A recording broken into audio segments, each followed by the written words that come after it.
The rock itself, the plateau and how the ice age had left it, it was just basically how Creator had wanted to leave that corridor over the foothills and Rocky Mountains as a gateway to another place, another time in life.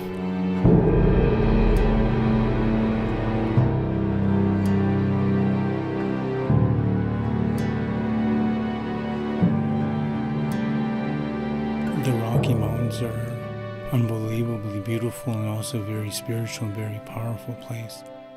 It's nothing to be taken lightly when going through that place, because there's a lot of different things in that area. When lands have never been even touched by human beings, that when going through those areas, you can feel the power and the mystique within who we are as people, and also the history behind every rock and valley and river and lake.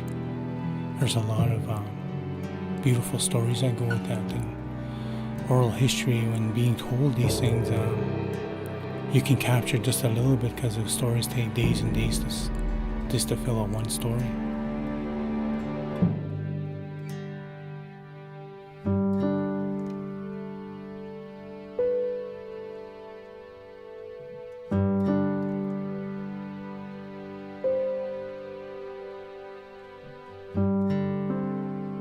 Anytime you get people together who are part of a community and who are the thinkers and doers and the ones that are leading in any region, the opportunity to put them together as a group and give them a loose agenda, a couple of days to get familiar with each other, to cook together.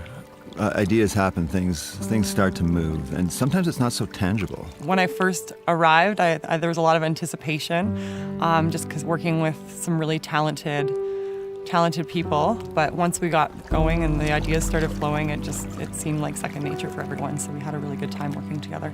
There's Wi-Fi, but it's the worst Wi-Fi I've seen ever, since dial-up, and no cell phone service. So you're literally cut off from the world.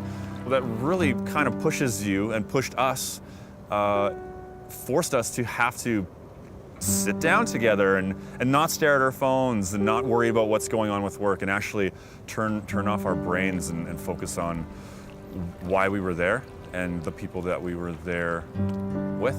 The thing that I found was just the energy of the group was highly contagious. So to just sit there and learn different ideas from different people, but have a chance to share your own ideas in a positive environment that was really founded on team building and relationship building. I can say nothing other than it was really powerful. You have natural barriers that you protect yourself from being silly or from being stupid. And I want everybody to be on the same level, where there was trust among us, that nobody was going to be judged, nobody is going to be ridiculed, nobody is going to be put in any pedestals. It was an important way for me to communicate with chefs what kind of engagement I wanted from them. It takes people outside of their comfort zone. For me, also, just even being up here in this much of wilderness takes me out of my comfort zone. And I think that challenges people to kind of break through and get to their real person. And if we all had just sat around in a conference room in Calgary and talked about all of these issues, whether it's around the local ingredients or it's around things like bullying and mentoring, I don't think we would have gotten the same impassioned responses. We would have lost the whole human aspect of what it means to be with one another, just to be with one another.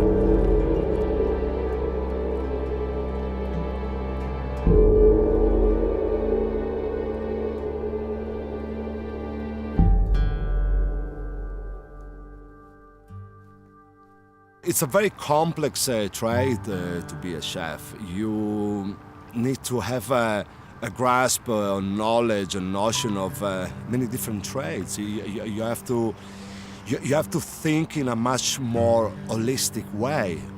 Rather, you must think in a much more holistic way, because food is holistic. But we are still very much anchored to a very obsolete way of carrying the work in kitchens.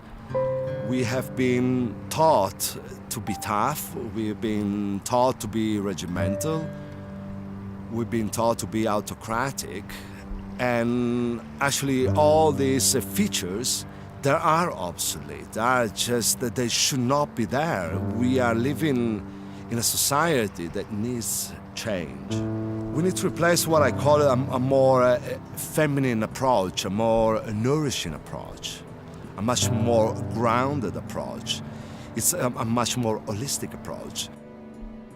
We get so caught up in our everyday lives in the kitchen, and unless we get out there and we see new things, it's really hard to inspire yourself every day. It forces us to really focus on our work and really focus on what's out there, and it kind of opens our eyes up to new things, and I've not really been big on going out into the wilderness and foraging, but it really, just finding inspiration from our region was really part of what Cook It Raw is all about. We build a base, like when you build a house, we build a base, and we build a very strong base. We got very emotional there, and we trusted one another. It's incredible because, us as human, we are emotional creatures. And what the cooperative mentality is teaching us by being over-specialized is the opposite. So how is it possible? How can we dehumanize ourselves? And food is important because food is nourishment. Food is about connection, but that's connection we have lost, and we have to take it back.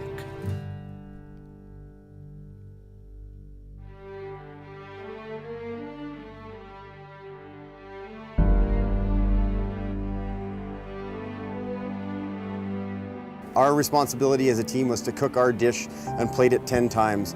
Again, what this does is it allows us to get a first glimpse of us working together as a team and put together a dish that we've talked about. And then we got to place those down and let all of the the 21 chefs plus extra food people that were out at the lodge taste them. John, Michael, and I had to make our dessert. We had Jamie Kennedy there helping us out.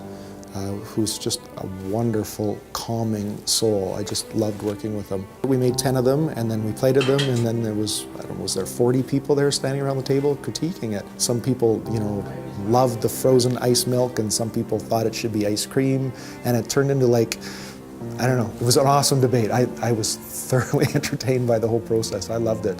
Sitting back and watching this, thinking like, oh man, I don't want to do this. I don't know if I like this portion of the evening. We put our dish out, the last dish, and I'm waiting, and people are eating it. And any feedback other than the super positive feedback was, I found extremely constructive, which I very much appreciated. Taking those little bits of wisdom from these chefs that I highly respect. And it's almost like you have this think tank of 40 people that can just turn your brain around just a little bit to see it in a different light, and it just helps change it a little bit more. That makes it even a bit better.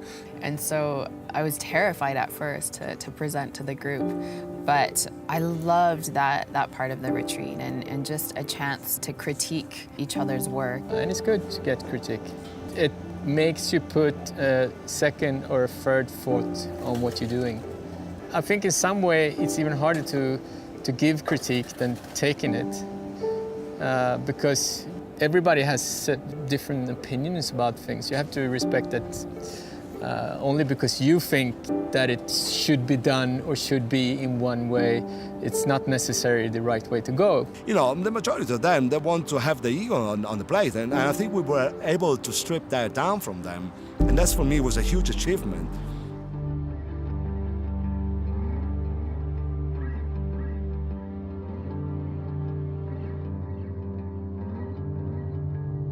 These ingredients are very sort of simple, esoteric ingredients, like canola. My cuisine is extremely flavor forward, so I was, kind of like, am I the right fit for this? I mean, it really challenged me. I think it was awesome. I mean, I think that's the whole point. It's, I have a very specific point of view, and it was really nice to actually collaborate with other chefs that, it wasn't like this. It wasn't like, no, we can't do this, we need to do that. It was like, oh, cool. That's rad. How can we incorporate that? Let's stay true to the whole thing. But how can we, all kind of bounce off of each other with a really ultimate amount of respect for each other. Alessandro was really pushing us to get into conversation with each other. And so every night we sat down and we had a great conversation with 30 people.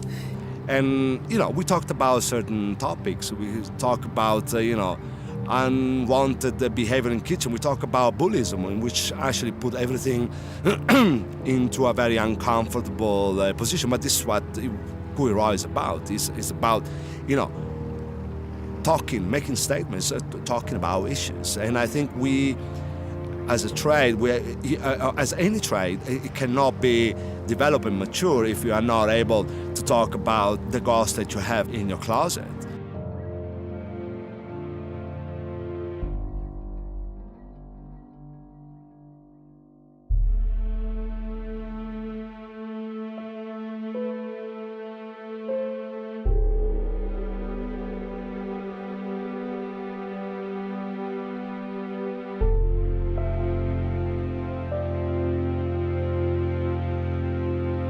Alessandro made a point of having a discussion point on the indigenous influence, let's call it that.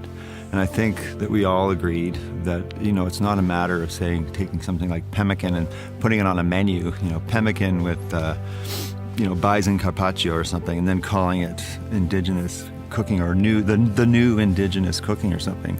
No, it's about taking the spirit of peoples that were here thousands of years before our relatively short intervention into this area, the last 150 years, and paying homage to that in how we think about food. So, a culture that realized that sustainability was key to their own survival out here, doing whatever they were doing. It's those touchstones of thought that should be applied to how we go forward. And it's, that's a terroir thing, right? Terroir isn't just about the earth, it's really about the people, and how they influence how we make food in a certain area. Cook It Raw for me has been the world. The reason why this is extremely important to me is because every time I get a platform to talk about First Nations and the Cree food or whatever, it's just another step for me to get further in what I'm trying to achieve. And that goes beyond food. That goes into some spirituality, and it goes into some good, clean thinking. They have been the carrier of the carrier, I would say, the stewards of the land for so many centuries. And us, as Westerners, we just came here and wiped that knowledge, killed that knowledge.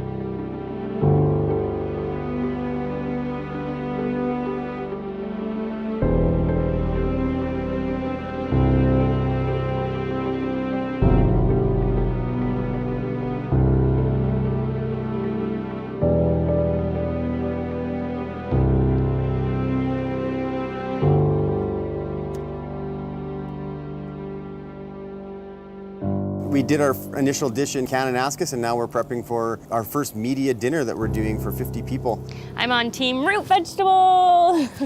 When you get to sit down with your colleagues and listen and learn what they can give to you and what you can give to them, it's sort of this amazing experience that you don't get to have that often.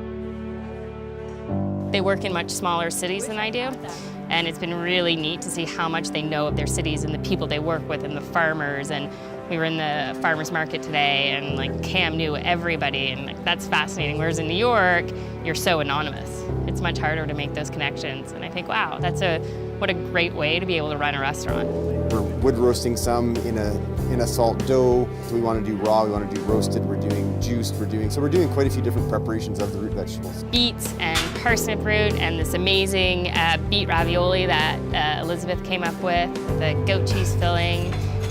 We also have a carrot cocktail that we're serving along with it. It's really celebrating sort of what's in season right now. We're on Team Honey. We're making a honey dish, obviously, with a char, some kohlrabi, rhubarb, cranberries. We make like a honey toffee, but with salt, and we make a honey beer bread.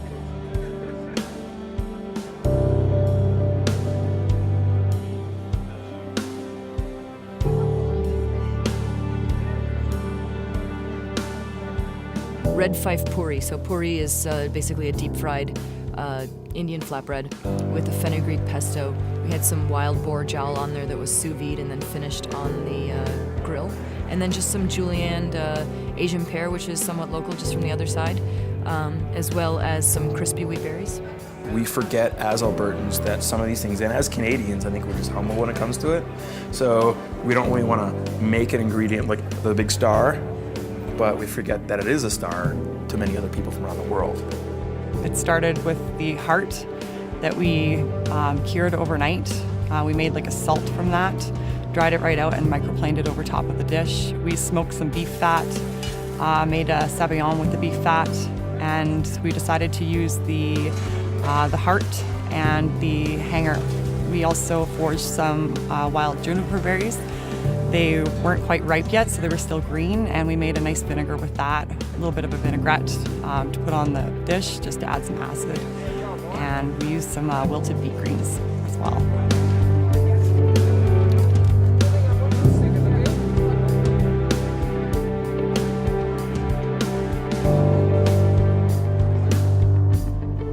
It's a difficult ingredient because it's usually something you cook in as opposed to cook with. So we're using a lot of different brassicas, radishes, turnips, kale, and we're trying to build up layers of different, I suppose for me, kind of bitterness and acidity, and to try and get to the essence of what canola is. We've braised the bison cheek with the flavors of pemmican. So we have some rose hips, we have some berries, we have some wild sage. It's similar to beef in a way, but it has much more of an earthy component to it. You can taste the grass that it's feeding on, you can taste the wild sage.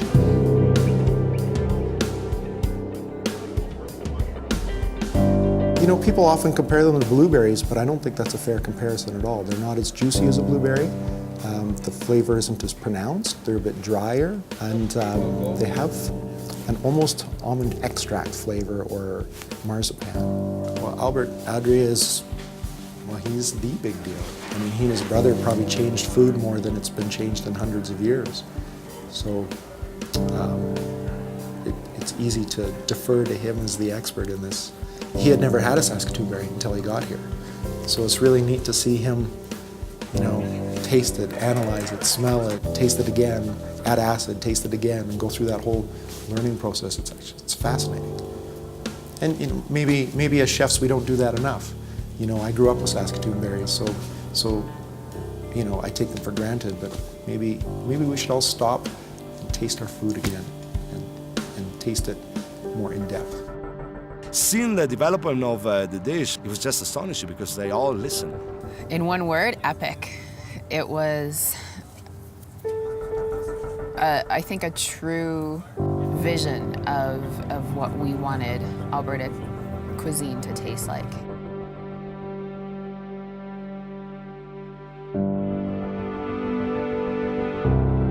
We don't realize that now, but this is going to have a very strong effect. It's going to have a very powerful effect. I feel that we have been like kind of the spark of something. And of course, the responsibility will be of the community of chefs, not just the one that participated, the one that are part of the Albertan community, to carry this message and to articulate this message. I would say that for every individual here, they are going to shift somewhat their thinking about their work, and it's going to manifest itself in the workplace. We're not just cooks, you know. We have to be very good leaders as well, within our own kitchens, but also in society in general. We hold this kind of pivotal position in society of influence, and we have to kind of take that seriously. After an event like Cook It Raw, there's momentum, and it's the momentum that I think for me, is going to keep me moving forward.